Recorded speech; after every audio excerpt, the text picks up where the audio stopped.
નમસ્કાર વિદ્યાર્થી મિત્રો, ભૌતિક વિજ્ઞાનના છેલ્લા લેક્ચરમાં આપણે લંબાઈના માપન અને મોટા અંતર માપવા માટેની જે રીત હતી દ્રષ્ટિ સ્થાન ભેદની રીતિ શીખ્યા હતા.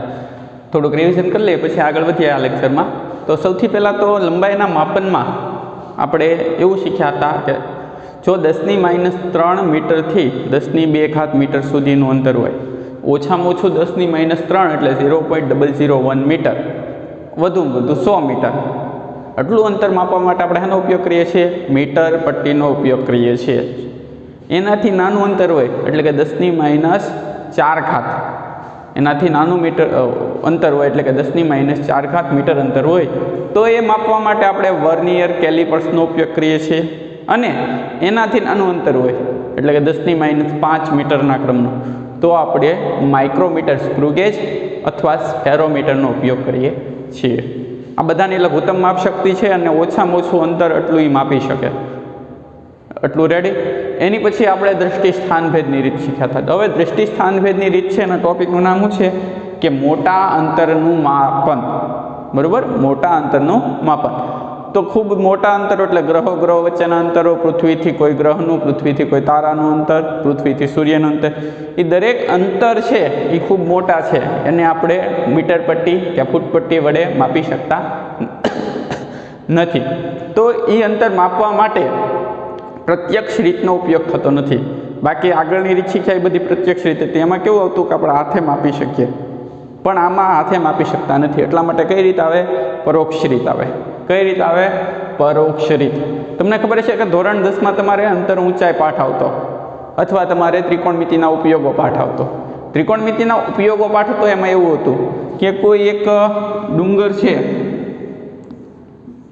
બરાબર, એનું જમીનથી એના છેડે પાયાથી જમીનનું 30 મીટર દૂર આવેલું બિંદુ હોય, અહીંયા 30નો ખૂણો બનાવે તો પર્વતની ઊંચાઈ શોધો. તો જો આપણે પર્વતની ઊંચાઈ આમને ગોતીએ કે આને પરોક્ષ રીત કહેવાય. અને કઈ રીત કહેવાય? પરોક્ષ રીત. આપણે એનું અંતર નથી માપતા, આપણે બીજાના આધારે એનું માપીએ છીએ, ડાયરેક્ટ નહીં, ફરીને. એને પરોક્ષ રીત કહેવાય. તો હવે આપણે દૂરના અંતર માપવા માટે જે પરોક્ષ રીત આવે છે એ રીતનું નામ છે દ્રષ્ટિ સ્થાન ભેદની રીત. રીતનું નામ છે દ્રષ્ટિ સ્થાન ભેદની રીત. હવે દ્રષ્ટિ સ્થાન ભેદની રીત છે એ છે શું હકીકતમાં? તમને મારે કાલ વાત કરી હતી કે આપણી જે આંખ છે એ બે આંખ એક સાથે જોડાયેલી છે, બરાબર, સિંક્રોનાઇઝમાં છે. એટલે તમે શું થશે કે જો એક આંખ બંધ કરીને આ ટપકું જોશો, માર્કા આવી રીતના રાખવાની, જે સ્થાને હોય એની જગ્યાએ બીજી આંખ બંધ કરીને જોશો તો સ્થાન ફરી જશે. એટલે પહેલાં જો માર્કર અહીંયા હતી પછી માર્કર અહીંયા આવી ગઈ. સમજાય કે નહીં? કઈ રીતના કે આ મારો હાથ છે, બરાબર, એકવાર આંખ બંધ કરું તો આ સાઈડ થોડોક વહી આવશે, એકવાર આંખ બંધ કરું તો આ સાઈડ થોડોક વહી આવશે. એટલે થોડુંક એનું સ્થાન ફરે. એનું શું કરે? સ્થાન ફરે. તમે તમારી રીતના આવી રીતના જોજો. આમાં આંખ રાખીને આમ બરોબર સીધું રાખવાનું. એકવાર આંખ બંધ કરો એટલે થોડોક હાથ આ બાજુ આવી જાય, આંખ બંધ કરશો એટલે થોડોક હાથ આ બાજુ, જમણી બાજુ જમણી આંખ બંધ કરશો તો જમણી બાજુ આવી જાય, ડાબી બાજુ આંખ બંધ કરશો તો ડાબી બાજુ. એટલે થોડુંક એનું સ્થાન ફરે. તો એ જે સ્થાન ફરે એને કહેવાય દ્રષ્ટિ સ્થાન ભેદ. બરાબર, જે આંખની ખામી છે આપણે એક પ્રકારની. એની પછી એ જે અંતર છે એને બેઝ એટલે કે બેઝિસ કહેવાય. એ અંતર છે એને શું કહેવાય? બેઝિસ. એ બેઝિસ ઉપર આપણે કાટકોણ ત્રિકોણ તૈયાર કરીને એવી રીતના બનાવી શકીએ. અથવા આમાં એવું કહેવા માગે છે કે ધારો કે પૃથ્વી છે, આ આપણી શું છે? પૃથ્વીથી કોઈ એક ગ્રહ એસ છે એનું અંતર આપણે માપવું છે. પૃથ્વીથી કોઈ ગ્રહ એક એસ છે એનું અંતર માપવું છે. એની માટે ધારો કે પૃથ્વીનો વ્યાસ કેટલો છે? બી. એ બેઝિસ કહેવાય ને, એની પરથી પૃથ્વીનો વ્યાસ કેટલો છે? બી. આ આપણી આંખ, આ પહેલી આંખ અને આ બીજી આંખ. એટલે આપણે પૃથ્વીની વ્યાસાંત બિંદુઓ એ અને બી ઉપરથી એક જ સમયે એક જ સાથે આ જે ગ્રહ છે એને જોવાનું છે. એટલે એના કારણે આપણને અહીંયા એનો થીટા મળશે. જે આ થીટા મળે ખૂણો એને કહેવાય દ્રષ્ટિ સ્થાન ભેદ કોણ. આ હંમેશા હાવ સૂક્ષ્મ હશે. શું કામ? ધારો કે આ પૃથ્વી અને ગ્રહ વચ્ચેનું અંતર ડી છે, તો બી અને ડીની કિંમત છે એનો ગુણોત્તર નાનો હોય, કારણ કે પૃથ્વીના વ્યાસ કરતાં અંતર કેવું છે? મોટું. એટલે થીટા =1 થશે. એટલે 1 કરતાં કિંમત ઓછી હોય. તો એની ઉપરથી આપણે એવું લખી શકીએ, ધોરણ 10માં આવી ગયેલું છે, ખૂણો બરાબર ચાપના છેદમાં ત્રિજ્યા. ખૂણો બરાબર ચાપના છેદમાં ત્રિજ્યા. તો ખૂણો આપણો છે થીટા, ચાપ આપણી આ થશે, બરાબર. ધારો કે આને કેન્દ્ર લઈને વર્તુળ દોરો તો આ ચાપ થશે, એટલે બી છેદમાં ત્રિજ્યા છે ડી. તો હવે ડીને કરતા બનાવો તો શું થાય? બીના છેદમાં થીટા. થીટા શું છે આપણું? દૃષ્ટિ સ્થાન ભેદ કોણ, અને એમાં લેવાનું રેડિયનમાં. એમાં લેવાનું હંમેશા રેડિયનમાં. હવે એ રેડિયનમાં કઈ રીતના લેવાનું યાદ શીખવાનું છે, પણ એની પહેલાં એક બીજી વસ્તુ શીખીએ કે આની ઉપરથી આપણે ગ્રહ છે એનો વ્યાસ માપી શકીએ આની આ પદ્ધતિથી, પણ પહેલાં આ વસ્તુ કરવી પડે, બરાબર. હવે ધારો કે આપણને ડી મળી ગયું, હવે આપણને પૃથ્વી અને ગ્રહ વચ્ચેનું અંતર મળી ગયું. એ કેટલું છે? ડી. તો હવે શું કરવાનું કે પૃથ્વીના, આ ધારો કે આપણી પૃથ્વી છે, પૃથ્વીના કોઈ એક બિંદુએથી આપણો જે ગ્રહ છે એના બંને છેડા જોવાના. એ ગ્રહનો વ્યાસ ધારો કે સ્મોલ ડી છે. ગ્રહનો વ્યાસ ધારો કે કેટલો છે? Small D. રેડી? જો ખાસ ધ્યાન રાખજો, આ તો કેપિટલ ડી છે, એટલું રેડી ને. પૃથ્વી છે એના કોઈ એક બિંદુથી ગ્રહના વ્યાસાંત બિંદુ જોવાનું. આમાં એ દ્રષ્ટિ સ્થાન ભેદની રીત છે, એવું જ થશે. પણ જે આ ખૂણો બને આને કહેવાય એનો કોણીય વ્યાસ. જો છે વ્યાસ પણ ખૂણા સ્વરૂપે વ્યાસ છે, એટલે આને શું કહેવાય? એનો કોણીય વ્યાસ. તો આમાં આલ્ફાનું સૂત્ર શું આવશે? ચાપના છેદમાં ત્રિજ્યા. તો આલ્ફા બરાબર small D by capital D થાય, કે સ્મોલ ડીને કરતા બનાવો તો શું થાય? સ્મોલ ડી બરાબર કેપિટલ આલ્ફા ઇન્ટુ ડી. જો આ બી શું છે? બેઝિસ ઉપરથી પૃથ્વીનો વ્યાસ. આ ડી શું છે? ગ્રહનો વ્યાસ. હવે પૃથ્વીનો વ્યાસ તો આપણી પાસે હોય, બરાબર. એની ઉપરથી પૃથ્વીનો વ્યાસ અને આ થીટા દૃષ્ટિ સ્થાન ભેદ કોણ, એની ઉપરથી શું મળે? પૃથ્વી અને ગ્રહ વચ્ચેનું અંતર. રેડી? એટલું. હવે પૃથ્વી અને ગ્રહ વચ્ચેનું અંતર મળી જાય તો એની પરથી આપણે પૃથ્વી અને ગ્રહ વચ્ચેના અંતર પરથી ગ્રહનો વ્યાસ પણ શોધી શકીએ. એની માટે શું જોવે? કોણીય વ્યાસની જરૂર પડે. કોણીય વ્યાસની સંજ્ઞા શું છે? આલ્ફા. આમાં આલ્ફા પણ એમાં લેવાનો છે? રેડિયનમાં લેવાનો છે. હવે આપણે થોડુંક કિંમતમાં ફેરફાર કરતા શીખીએ, પછી આગળ વધીએ. કારણ કે ખૂણો છે, ખૂણાનો એકમ એસઆઈ એકમ કયો છે? રેડિયન. બરાબર. ખૂણાનો એસઆઈ એકમ રેડિયન, જે આપણે સમતલ કોણ કહીએ એના. પણ આપણને બીજા બધા એકમો આવડે છે એટલે એ યાદ શીખી લઈએ. સમતલ કોણ અથવા એની સંજ્ઞા છે થીટા. બરાબર. સમતલ કોણ અથવા થીટા. હવે સ્ટાર્ટિંગમાં 2-3 શબ્દો એવા છે કે તમને એવું લાગશે કે આવું નામ હોઈ શકે. તો ખૂણાનો સૌથી નાનામાં નાનો એકમ છે સેકન્ડ, એનથી મોટો છે મિનિટ. ગુજરાતીમાં લખું સેકન્ડ, મિનિટ, અંશ અને પછી આવે આપણો રેડિયન. બરાબર. સેકન્ડ, મિનિટ, અંશ કલાકનો આવે. જો ખૂણો છે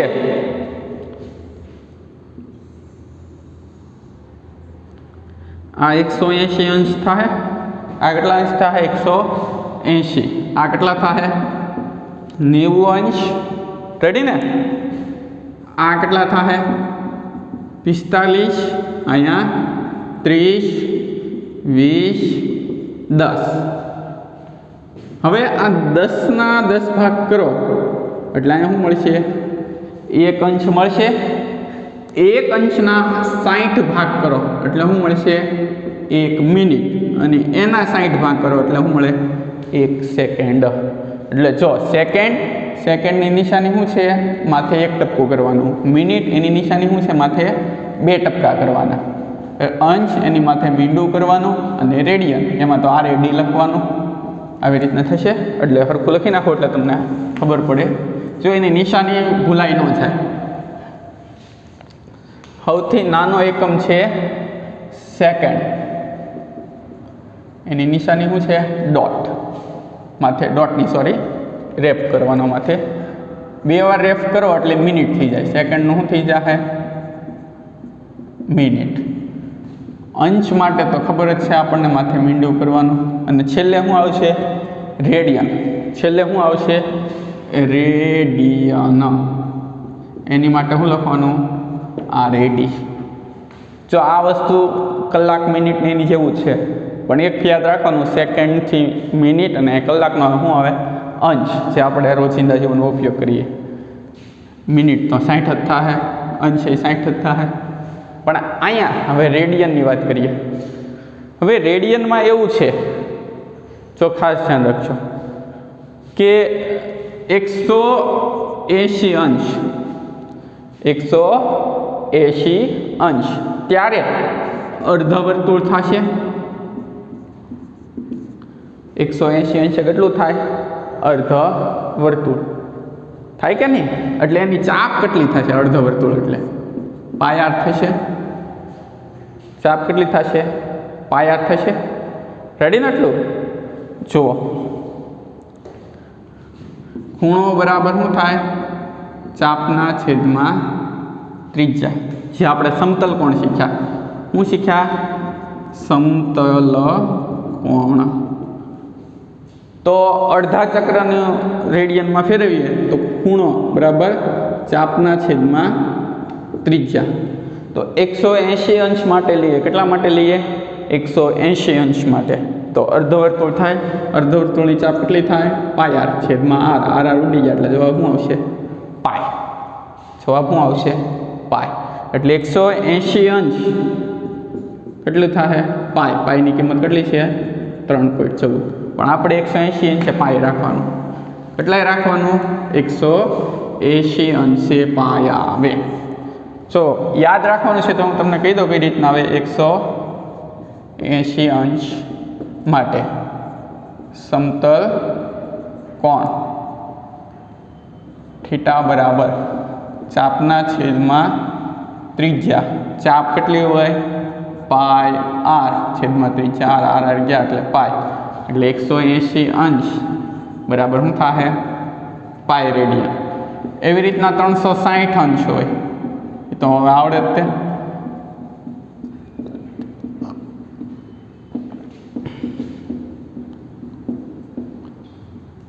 ટુ પાય r પર એક હોય છેદમાં r. r ગયા એટલે કેટલા થાય? 2 પાય. એટલે જો 180 અંશ માટે પાય, 360 માટે 2 પાય. એક યાદ રાખવાનું 180 એટલે ઓલું યાદ આવડી જાય. બરાબર? 180 એ કેટલા થાય? પાય. હવે જો હું તમને લખતા શીખવાડું. 0, 45 કે 30 કરું, આમ તો 30 લખું તમને વધારે સમજાય. 0, 30, 45, 60, 90 ને 180 એટલું કામનું છે આપણે. 0, 45. હવે 0 તો 0 રેડિયન છે, એમાં કાંઈ ફેર નથી પડવાનો. પણ 180 એટલે શું થાય? પાય. 180 એટલે શું થાય? પાય. રેડી? 90 એટલે શું થાય? 180 ના છેદમાં 2 એટલે પાઈ બાય 2. 90 એટલે શું થાય? 180 ના છેદમાં 2 એટલે પાઈ બાય 2. 45 એટલે શું થાય? 90 ને અડધા એટલે 180 ના છેદમાં 4 એટલે પાઈ બાય 4. 60 એટલે પાઈ બાય 3 અને 30 એટલે પાઈ બાય 6 અને આ તો 0 તે. તો આ એની રેડિયનમાં કિંમત થઈ. એમાં થઈ રેડિયનમાં. આ અંશમાં ને આ એમાં થઈ રેડિયનમાં કિંમત થઈ. બરાબર? 0 ને 0, 30 ને પાઈ બાય 6, 45 ને પાઈ બાય 4, 60 ને પાઈ બાય 3, 90 ને પાઈ બાય 2, 180 ને પાઈ અને 360 ને 2 પાઈ. હજી આપણે રૂપાંતરણ તો શીખ્યા જ નથી, ખાલી એટલામાં જ પહોંચ્યા છીએ. ખાલી સમજાવું છું કે રેડિયનની શું છે. રેડી? એટલું જોઈ જાય એકવાર સરખું શાંતિથી.